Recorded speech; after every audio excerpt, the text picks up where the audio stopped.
Friends, అందరికీ నమస్తే. Welcome back to Shaurya's kitchen. ఈ రోజు బీట్రూట్ హల్వాని చాలా టేస్టీగా ఇంకా సింపుల్ అండ్ ఈజీగా ఎలా చేయాలో చూసేద్దాం రండి. పిల్లలు ఉన్న ప్రతి ఒక్కరు తప్పకుండా ట్రై చేయాల్సిన రెసిపీ అండి.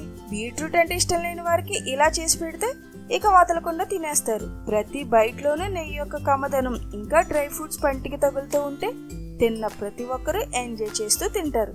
రుచితో పాటు ఆరోగ్యానికి కూడా చాలా మేలు చేసి ఈ బీట్రూట్ హల్వాని ఎలా చేయాలో చూసే ముందు మన శౌర్యస్ కిచెన్ ని లైక్ చేసి షేర్ చేసి సబ్స్క్రైబ్ చేసేయండి.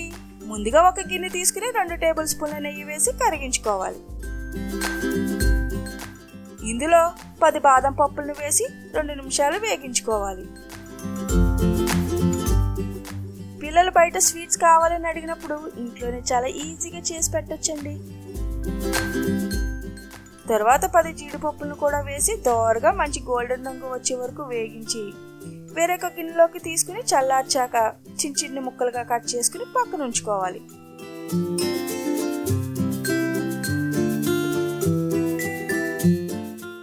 ఇవే వేసుకోవాలని ఏం లేదండి, మీకు నచ్చిన డ్రై ఫ్రూట్స్ వేసుకోవచ్చు.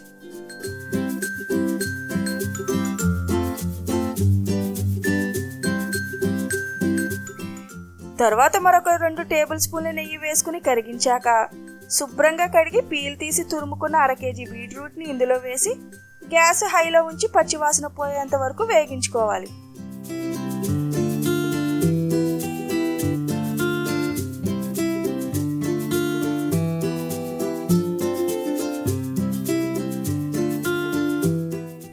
కలుపుకుంటూ ఇలా వేగించుకుంటే అడుగు పట్టకుండా ఉంటుంది.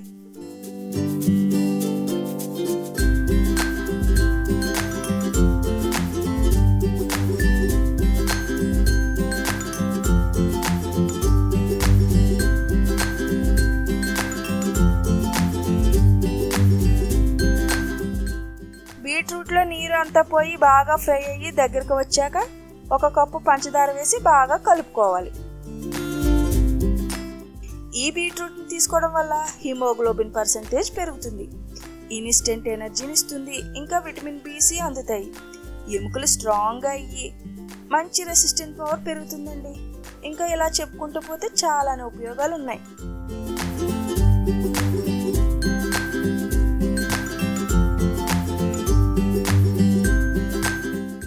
పంచదార కరిగాక ఇందులో 1/2 లీటర్ చిక్కటి పాలను పోసుకుని గ్యాస్ మీడియంలో పెట్టుకుని నిదానంగా కలుపుకోవాలి.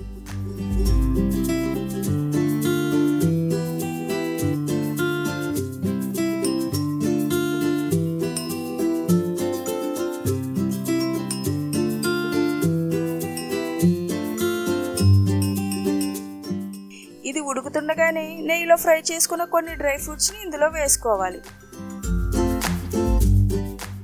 పాలు అన్నీ ఎగిరిపోయి బాగా దగ్గరకు వచ్చే వరకు కలుపుకుంటూనే ఉండాలండి. లేకపోతే అడుగు అంటిందా ఈ హల్వా టేస్టే పాడైపోతుందండి. దగ్గరగా వచ్చింది అనుకున్నాక 4 లేక 5 దంచుకున్న యాలకుల పొడిని వేసి బాగా కలుపుకోవాలి.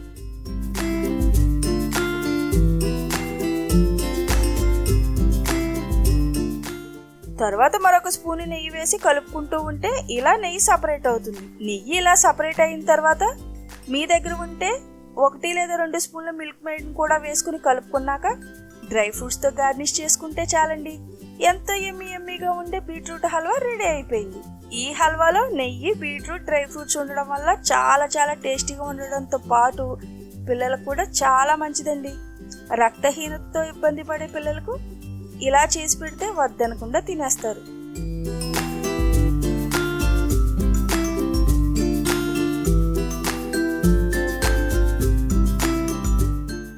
మరి మీరు కూడా ఈ బీట్రూట్ హల్వాని చేసి ఎలా వచ్చిందో నాకు కింద కామెంట్ చేయండి. ఇక ఉంటారండి, మరొక మంచి వీడియోతో మళ్ళీ కలుద్దాం. మరిన్ని మంచి వీడియోస్ కోసం మన శౌర్యస్ కిచెన్ ని లైక్ చేసి షేర్ చేసి సబ్స్క్రైబ్ చేసేయండి.